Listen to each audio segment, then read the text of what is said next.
cryptocurrency justified the expense to build something that no one would otherwise build. These things can run 24/7, making cryptocurrency. It's amazing. That's the modern miracle. We want to grow 10 times larger than we are now, and we can do it here, or we can do it somewhere, but we're going to do it. Because at the end of the day, smart money always wins. This area can be the new Silicon Valley.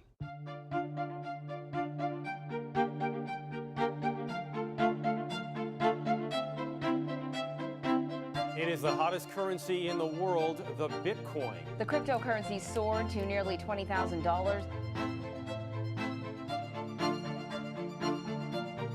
One of the biggest names in Silicon Valley is reportedly placing a big bet on a popular digital currency.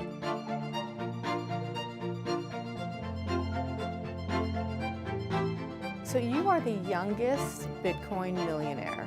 How does that feel? It feels pretty great. Not too bad for 19.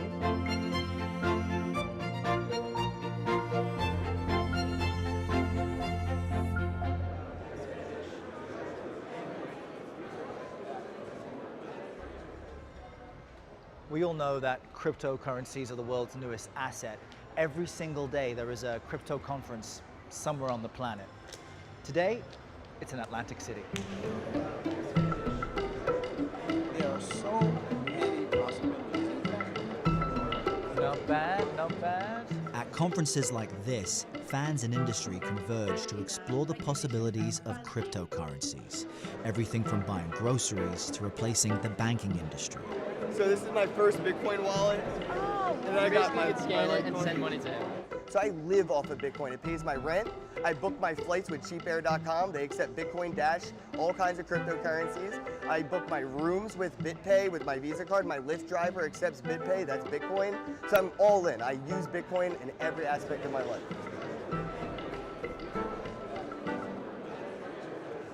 Can I check it out? Please. Let's see.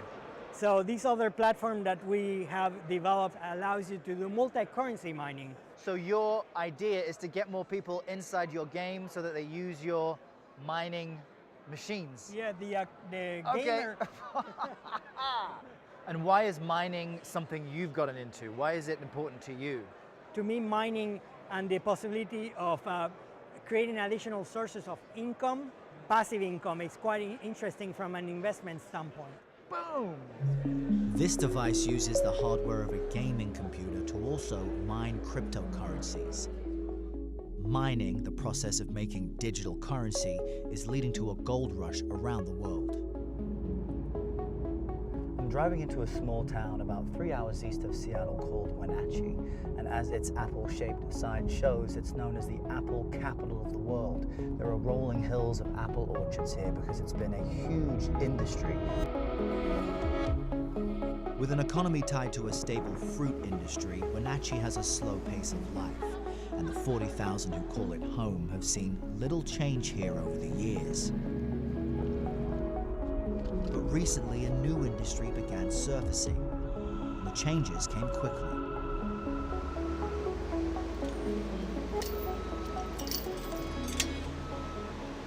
All right, so this is your baby. Yeah. She's loud. This was a long time coming. Yeah, she's a bit loud.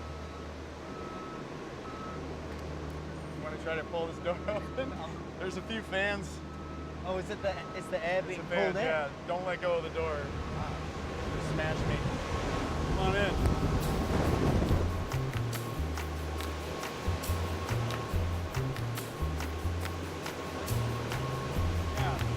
It's like a hand dryer.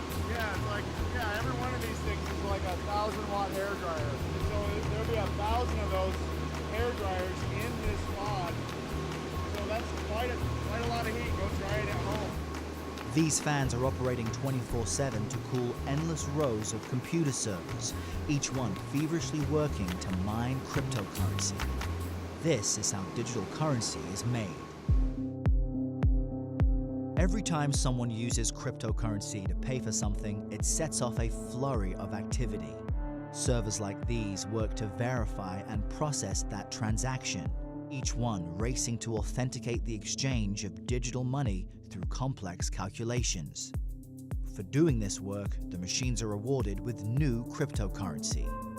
This is what's called mining. So each of these small machines is making you roughly $1,500 worth of Bitcoin. Worth of Bitcoin every year. Every year, yeah. This entire wall is the future, according to you. Future of money, right here. Today, Dave's machines are essentially printing money. Like many locals here, he started with just a few small machines. But with the help of investors, he's scaled up significantly. He now runs Gigawatt, which continues to grow rapidly. He plans to have 22 of his pods completed by the end of the year. In Wenatchee, everyone is trying to make a buck from mining, from locals with a few machines in their basements to other large-scale facilities like Dave's. How many of these fans do you need? I think for this site we ordered over 600 of them. Now, these are industrial fans. They would be used in something like big chicken farms. And now they're keeping Bitcoin mining machines cool. Yeah. Mining machines burn through transactions as fast as possible, so powering them and even cooling them down is half the game. Now you see all the plugs, all the outlets. How much power does this facility use compared to like a typical building? Well, so our pods use 1.5 megawatts. That's typically associated with like 600 homes. So just this one facility is sucking up as much energy as 6 homes. No, 600. 100 homes. Right here in this space. I mean, that's incredible when you think Hard about to it. believe, yeah. 600 houses, turn the lights on and off, the television, the fan, is as much energy as this wall right here. Powering all of this would cost a fortune in most places, but Wenatchee has a competitive advantage.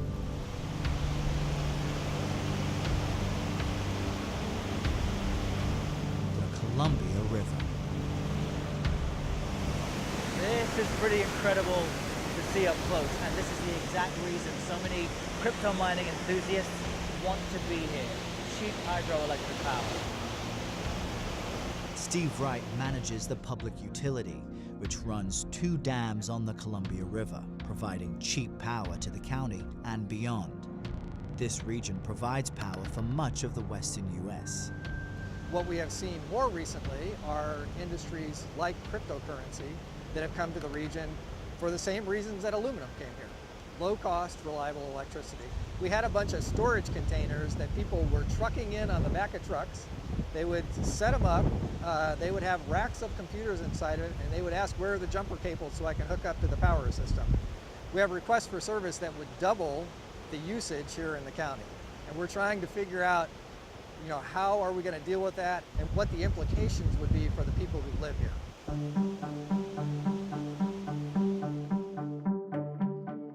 Because access to cheap power is key, miners are racing to set up shop anywhere in the world they can find low rates.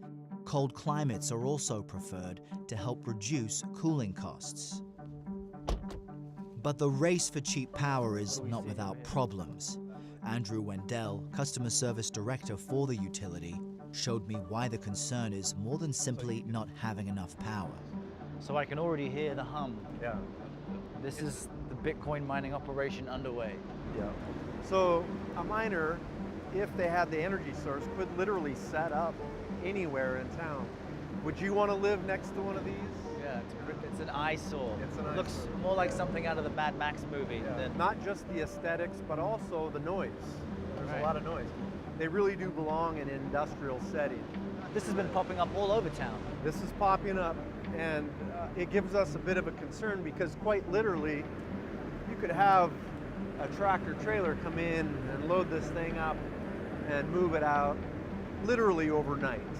And so it just begs the question from a utility who's providing and building the infrastructure to support these, how long is our investment? When we build those, we're building them for 40, 50, 60 years. This doesn't look like that long term. Not only is Andrew worried about miners abandoning Wenatchee and leaving behind expensive new power connections, but some mining setups also test the very limits of that infrastructure. But put your hand on the back here and feel how hot that is. It's You can't really keep your hot. hand on You're there. not going to keep your hand up.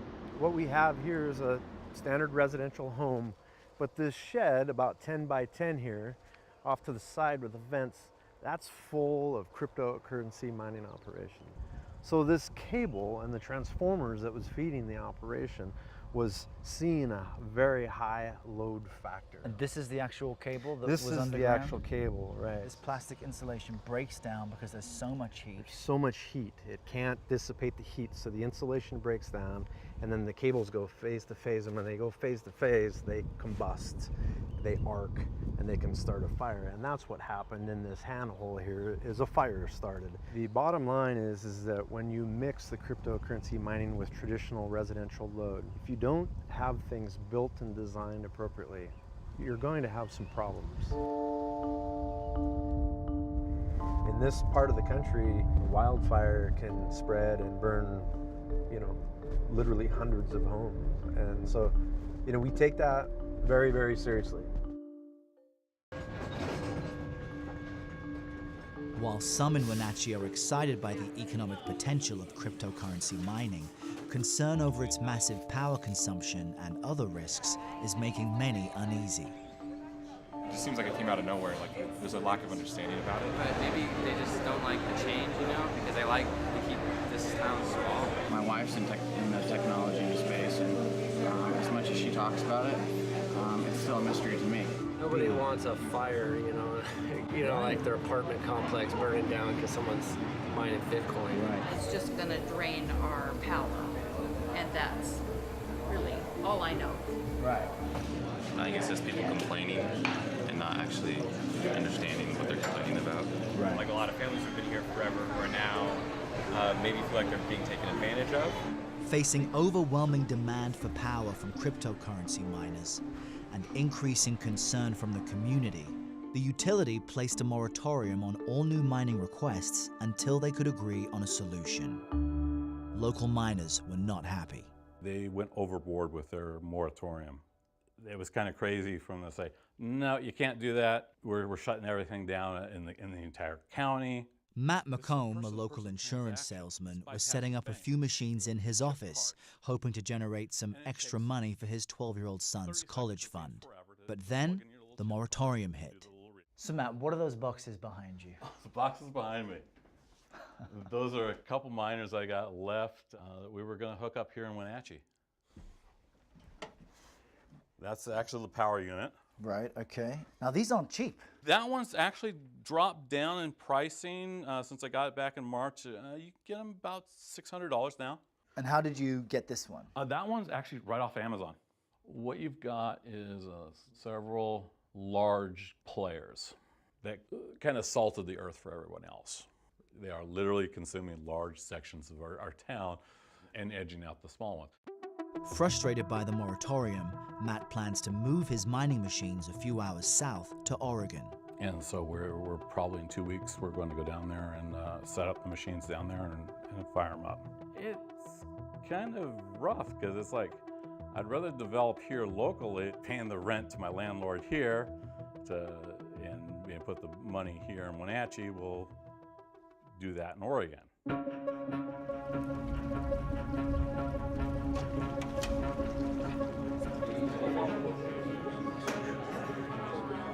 In August, the utility held a public hearing for input on the moratorium and the future of mining in Wenatchee. We're here to listen. This is a public hearing. Remember to keep your comments just to 3 minutes. Be courteous, let others have an opportunity at the microphone. So with that, I'd like to open it up to public comment. And read a lot about what Bitcoin operators want and what Bitcoin is doing for them. I'm not hearing that it's doing anything much for us. This is a take, not a give. Today, that Starbucks is going to start accepting Bitcoin for coffee. Could provide jobs for people right here. Ask you guys to consider the very small operations that are existing here in town. A large rate increase would drastically affect our business, putting some of us out. All these people are wanting more energy, more electricity, and they are piggybacking on precious water. Cryptocurrency is very controversial. Obviously, that's why we're all here.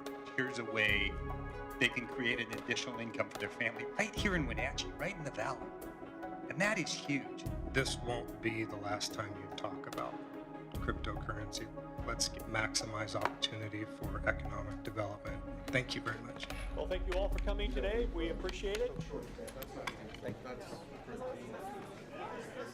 And I do understand that this is not a energy efficient business. It's not necessarily sustainable. However, we are, excuse me? You have a gift for understatement. I was standing over here so that I could hear some of the things that may be gaps of knowledge that we could perhaps fill. I love my gaps of knowledge. There's only just so much room. Much of the concern about cryptocurrency mining is its volatility.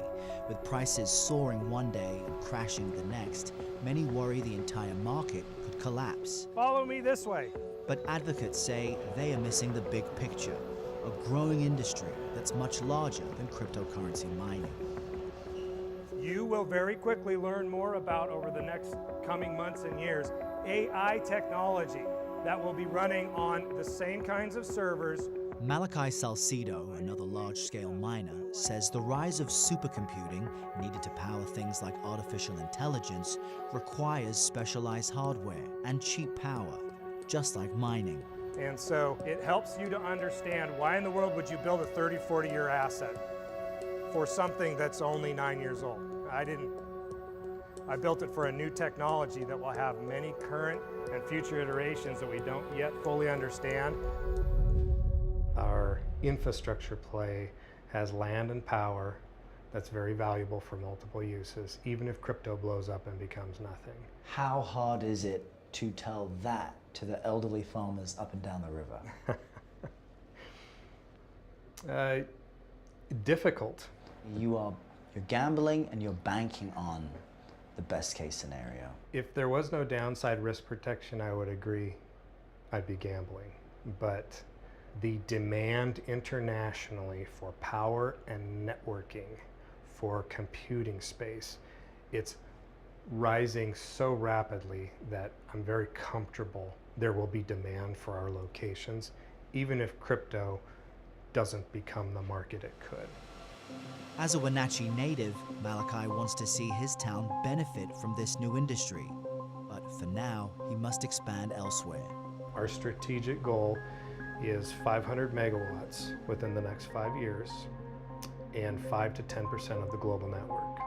We are currently negotiating developments in northern Idaho, northern Oregon, and northern central California.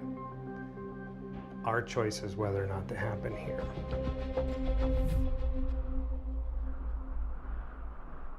Moratoriums may stem the flood of miners arriving in places like Wenatchee, but it won't stop them from finding cheap power elsewhere. In June, a cryptocurrency mining company called CoinMint took over a massive former Alcoa plant near the small town of Messina in upstate New York. CoinMint took over this old aluminum smelting facility a few years ago and is now investing $700 million to make it a Bitcoin mining behemoth. You can see these machines newly unwrapped from China. The vision, once complete, is to have 6 rooms this size full of those Bitcoin mining machines, all of them humming, which would make this the world's largest Bitcoin mining operation.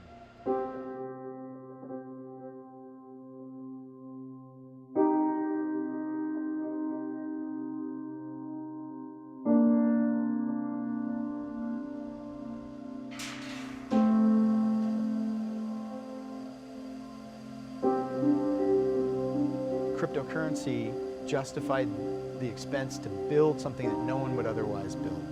And anytime we need to, we can switch them to another application of computing, to do supercomputing, and charge that as a service and then switch back.